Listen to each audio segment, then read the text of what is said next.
goal that is offside almost everywhere on Earth just counted in Canada. And if FIFA gets what it wants, that goal might be the future. That is why this matters. Not because it happened in a glamorous league, not because the finish itself was unforgettable, but because it may be the first real glimpse of football after a major offside rewrite. Pacific FC's Alejandro Diaz scored the first goal allowed under the experimental daylight offside rule. Under the current law, it would likely have been disallowed. Under the new interpretation, it stood. That turns an abstract policy idea into a football moment. And once football has a moment, it has an argument. So this is not just a Canadian curiosity. It is a live trial of whether the sport is finally ready to admit that modern offside has become technically precise, emotionally exhausting, and maybe too detached from the spirit of attacking football. The strange thing about modern offside is that almost everyone is annoyed by it now, just for different reasons. The basic idea still makes sense. Football needs a law that stops attackers from hanging beyond the line and turning the game into a mess. But the current version, especially under VAR, often feels miserable. Goals become freeze frames, celebrations become anxiety. A shoulder, knee, or boot edge can erase a move that looked perfectly legitimate to everyone in the stadium. That is why the daylight rule has real appeal. So many people in football are tired of seeing attacking football punished over margins that feel mathematically clean and emotionally ridiculous.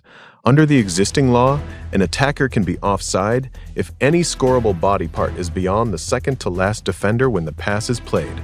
That is why microscopic overlaps matter so much. The daylight interpretation changes the threshold. An attacker is onside as long as at least one legal scoring part of the body is still in line with or behind the defender. Only when there is visible space, real daylight, between attacker and defender is offside given.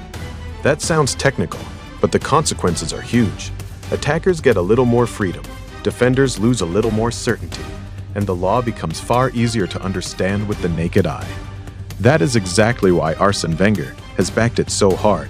He wants a clearer rule, more attacking advantage, and fewer goals erased because a replay found one body part drifting beyond a line by almost nothing. Before Alejandro Diaz scored, daylight offside was still mostly theory. Administrators could describe it, analysts could debate it, fans could speculate about it. After he scored, the sport finally had a clip, a concrete example, a real football moment people could pause, replay, and argue over. That matters because football does not really fight over abstract wording. It fights over incidents. Under the old law, offside. Under the new law, goal. Now decide which version of football you want. That is the moment a rule proposal becomes culturally real. The first goal is not important because it was famous. It is important because it made the argument tangible. To be fair, FIFA has a serious case. The current offside law often punishes exactly the kind of attacking movement the game should celebrate. A brilliant run can be erased because some legal scoring surface edged too far ahead by a microscopic amount. That makes the sport feel overly legalistic. Correct perhaps, but joy-killing. So the daylight rule is trying to restore a version of fairness that matches what many people think offside should mean. Punish obvious advantage, not tiny overlap. Reward attack. Reduce the amount of line drawing and post-goal anticlimax. Build intensity. That is not a silly ambition. Football really does need to ask whether its current version of offside is creating more frustration than clarity.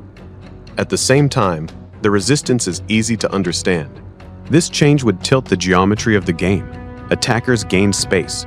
Defenders lose some of the protection the current law gives them.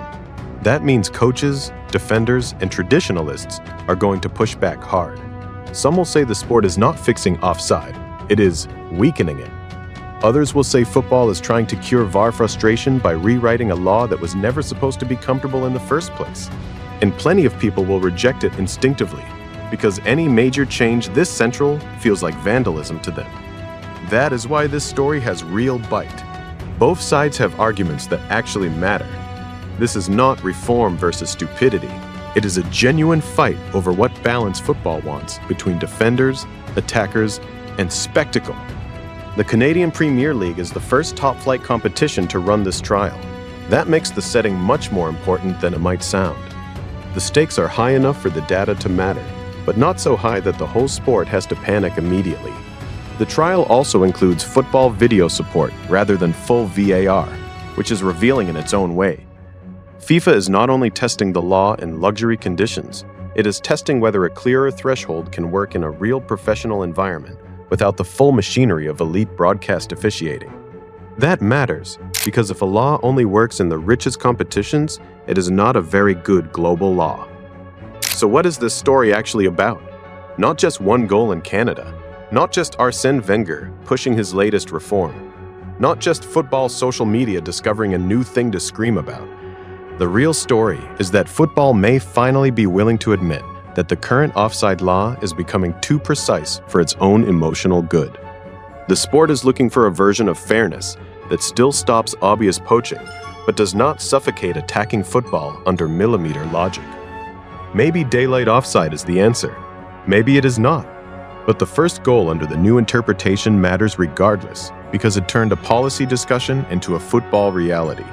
And if this law changes across the game, that goal in Canada will stop looking like trivia. It'll look like the first frame of football's next great rules war.